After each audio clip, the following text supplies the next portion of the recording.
Everyone, I'm coming tonight to show you a few more video clips that are going on and that have to do with the devastation and failure to get aid and take care of the people in the Bahamas. I want you to watch this video. Louis Aguirre, Local 10 News. They certainly are. Louis, we saw you guys brought a lot of people over with you. How many did you leave behind? Well, the problem is that not everybody who was at the port had the proper documentation. They had to have a valid Bahamian passport. They had to have proof that they had no criminal record. So not everyone who was on that port was able to get on the ship. We don't have any estimates of how many people were jockeying for position on the ship. We knew that the ship had potentially room for 1,500, but only 1,100 made it on the ship yesterday. Documentation is so important, but so many people lost everything they had. Louis Aguirre live. Thank you so much. Yeah. Everyone, this is Bishop Strawn from Lifegate Christian Ministries in Abaco. Not the type person to ever come out and talk very much about what's happening or make any political statement, as many of you would be aware of.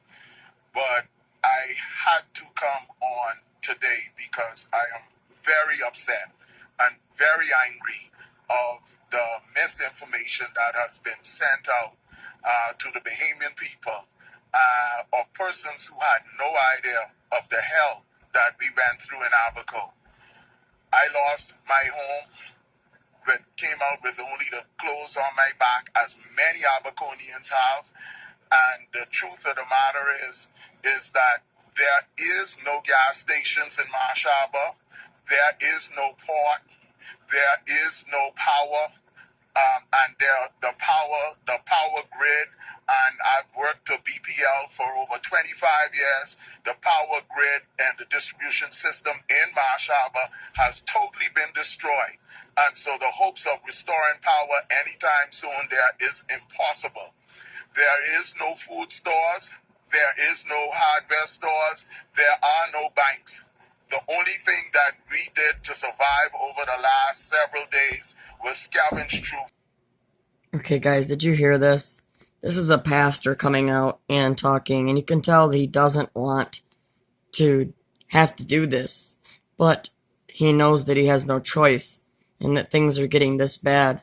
I want you to continue to listen to this man and think of your families, think of your children, and the positions that they could be in, and how you would pray to God that you would be treated. There is no food stores. There is no hardware stores. There are no banks. The only thing that we did to survive over the last several days was scavenge through food stores, trying to pick up tuna fish cans or corned beef cans or water and whatnot. And there is no help.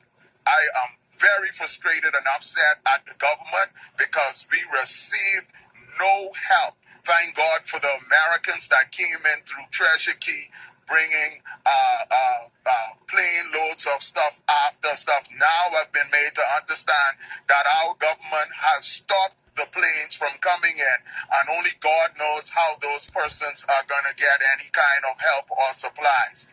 You could not even get on Bahamas Air. We paid $75.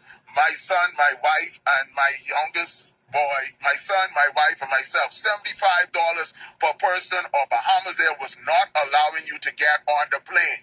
Thank God for Western Air that came to deliver some stuff, and they decided that they were going to carry as much people as they can, and they did it for free. They did it for free.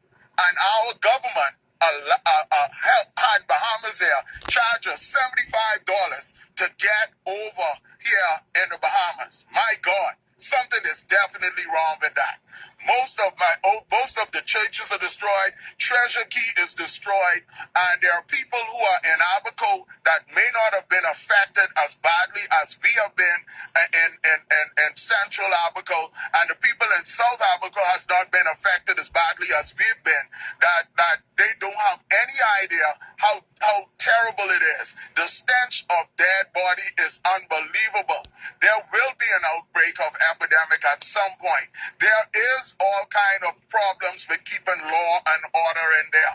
There are hardly any church left. Thank God our church was one of the few that is still standing. Praise God. It is unbelievable to me that lies would be said, and I am not political. I don't play the political game, but as far as I'm concerned, I'm a Bahamian, and if it's one thing that we should be all about is looking after Bahamians, and I'm frustrated and extremely angry about what is going on. If anybody have family members in Abaco, I'm telling you now, get them out by whatever means necessary. I'm glad that most of our persons are out of Abaco from our church, and I'm hoping that the rest can come out shortly. We have to regroup, and we have to get back in there to carry as much things that we can, water, food, supplies, whatever else we need. The bridge to Abaco connecting Little Abaco to mainland has been destroyed. Even they've been having some difficulties getting from Cooperstown into Treasure Key area. My wife and I had to stay in a car for several hours while we watched our house tumble down in the front of us, and we had to dash to another house and spend 7 to 8 hours to 220 plus miles per hour with our winds, just holding and praying on for their life. And we spent the night in the car. Thank God for one of our neighbors who came over and took us in and gave us a dry place. The only thing we left Abaco with was the clothes on our bodies and our passports. And thank God we had our passports, because if we didn't have the passports and if we didn't have the $75 per person to pay to get off the island, we would have still been on the island today. Did you guys hear that part? This is horrible. So if you are poor, or if you do not have your documentation, which, are you serious? You just went through literally a massive tsunami almost of storm surge and horrible winds that sat over them for 36 hours. And you want them to have all of their documentation, or you're not going to allow them to leave? You're just going to let them die and just leave them there because they don't have a passport? What are we coming to? What is their government doing?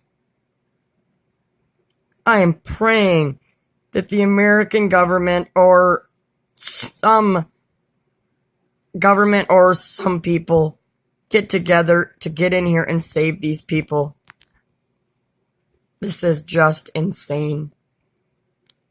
Understand that for the life of me. I don't know who's listening, but I hope the whole of the Bahamas is, and I pray that all those who are listening to me will share the video as much as they can. Sandy Point, South Abaco, if you can hear me, there's nothing in Marsh Harbor. Nothing there to support you. I'm not Abaco, if you could hear me. There's nothing there to support you. I just got a hot meal for the first time in 5 days when I landed here last night after being in Treasure Key from 8, 9 o'clock in the morning, standing on the line with a whole lot of people, hundreds and hundreds of people, all trying to get on the plane, only to find out from Bahamas Air that we had to pay to get out. Unreal. Thank God for Western Air. Thank God for Western Air.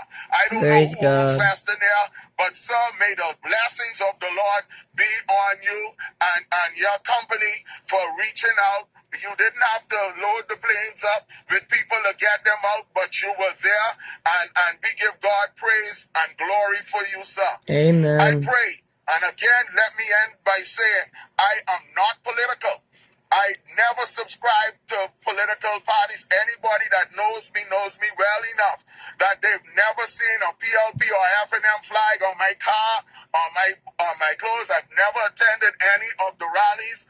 I do my best to stay neutral because as far as I'm concerned, I must reach all men and all women at all times. It's all about souls. That's But right. I am very upset about what took place, and I hope and pray that the government will change its course and do whatever they can to get our people, our Abaconians, off the island as soon as possible. God bless you. And I pray if you have any means of getting stuff to Abaco, please, water, food, whatever you can, do whatever you can. But most of all, please try and help our Abaconians to get off as quickly as possible. God bless you, and we're praying for you. Michael.